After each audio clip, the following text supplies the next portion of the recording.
What's up, YouTube? It's Nats, man. 72. Make a video talking about getting back into the hobby. Baseball card, hobbyist newbies. We're going to cover today slabbing. Hashtag ready to slab 2020.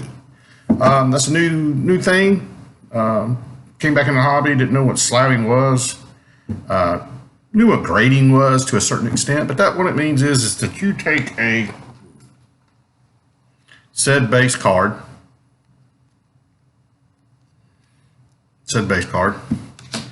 and you decide to put it in one of these bad boys. There's benefits to that. One of the benefits is it protects the card. Some people just like to have slab cards. What you do is that there's three major companies that you deal with that are reputable, and each one has its own quirks, benefits, and snags to them. And this is one I found. PSA is the big boy. So this is a PSA graded card. There's actually only 18 of these in the population report.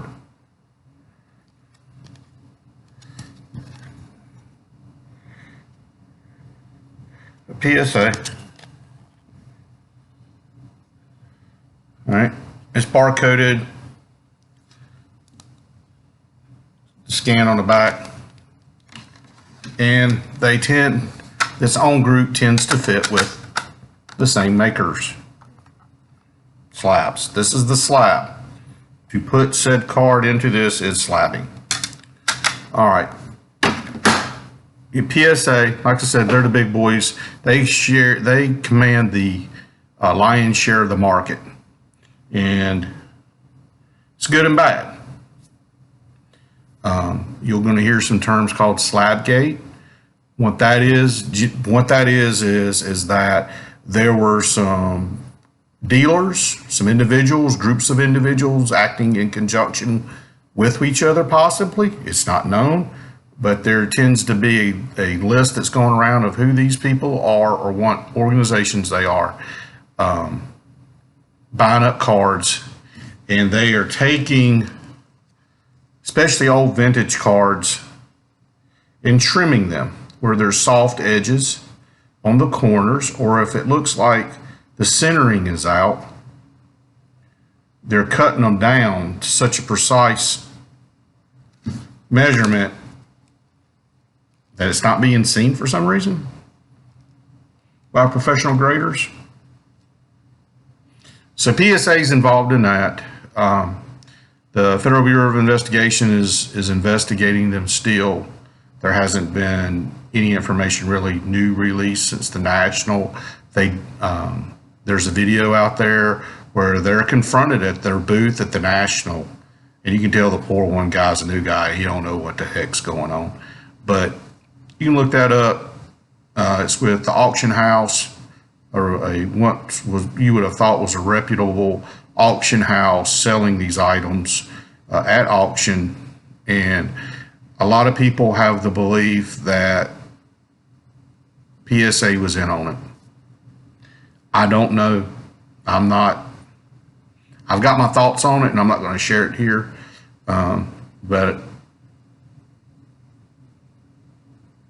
anywho, but PSA, I've got some issues with PSA. Problem with PSA is, it's my biggest problem. Two things is, one is they're the tail wagging the dog now. And if you are not submitting big bulk orders of 100 cards or more on a regular basis, if you're the little guy, you're a lone individual and you're submitting cards, there's no telling when you're getting that stuff back, folks. I've got 3 orders in. I should have stopped at the first one, but I have no idea. I guess they're so far behind. The last update was a year ago from the president of the organization for PSA, and they're behind. Beckett is your second one. This is in no particular order. Beckett, they grade stuff online. I had some trouble getting. It was showing that they were not taking new customers. It would not let me do a subscription to a plan. It would not let me submit any cards to be graded. Now, with that being said, I took the initiative. I called customer service down in Texas. Miss Renee down there was super great. Once she got through my accent, my thick talking, but she helped me. Their customer service was great. My one-time experience with them, she's emailed me PDF form what I need to do.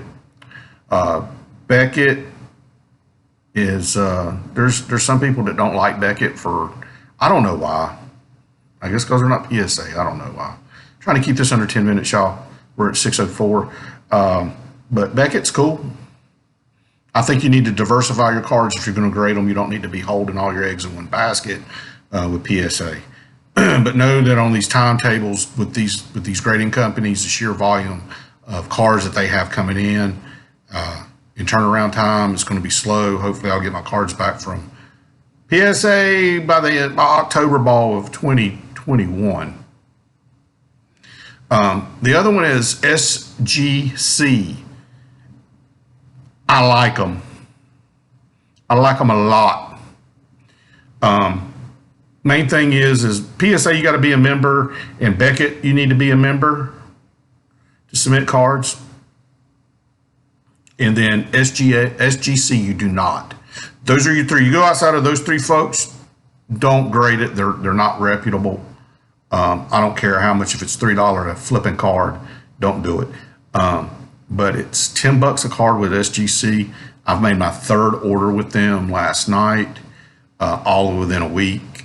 They're working on the first one. I know the second one's been delivered probably today. Third one went out in the mail today, priority mail.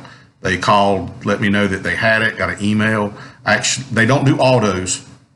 I knew that, but I still put a hand auto. They don't do hand autos on a raw card.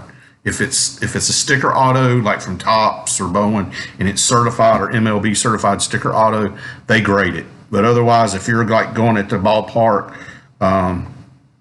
they're not going to grade it. So they sent it back. They called me, told me, left me a very nice voicemail that they're not grading it and why, and they refunded my money. You know, you can't ask no more than that. So I'm actually going to have that. It's this card autoed by the man himself on the raw card. So I'm not sending it to PSA. I'm sending it to Beckett because I know I'll get it back. Because I want to flip it. I'm going to be honest with you. I want to make some money off of it. And I want to do that while spring ball is coming up. Probably because I'm not really sure if he's going to get, if Wander Franco is going to get the call up in the first part of the season, or are they going to wait till June and call him up? But I want to have that card in hand and flip it for a nice penny, to be honest, to pay for some of this other stuff. But those are your three. You get a slab. You know what, when you buy something that's graded, you know it's legit if it's done right. You know, yes, there's fraudulent stuff out of some foreign countries, even here in the United States. But if it's a legitimate graded card by any three of those, you know that it's legit. And as a buyer of the card, you don't have to worry, because if you're getting this card off the internet, you're not able to look at it, hold it, and look for scratches and whatnot. Chromes are notorious for having scratches from the manufacturer, and you can't see it off of eBay. The X Market, they will only sell graded PSA cards. But slabbing your card, that's what it is. A short Reader's Digest version for today, folks. Slabbing cards. You have a raw card, you got a slab card. And just know this is for sale on Cotton Top Cards on eBay store. Cotton, Kotten, TOP_KARDZ. Cotton Top Cards is my eBay store. Feel free to go on there. Peace out. Y'all be good. I'm under 10. Word up.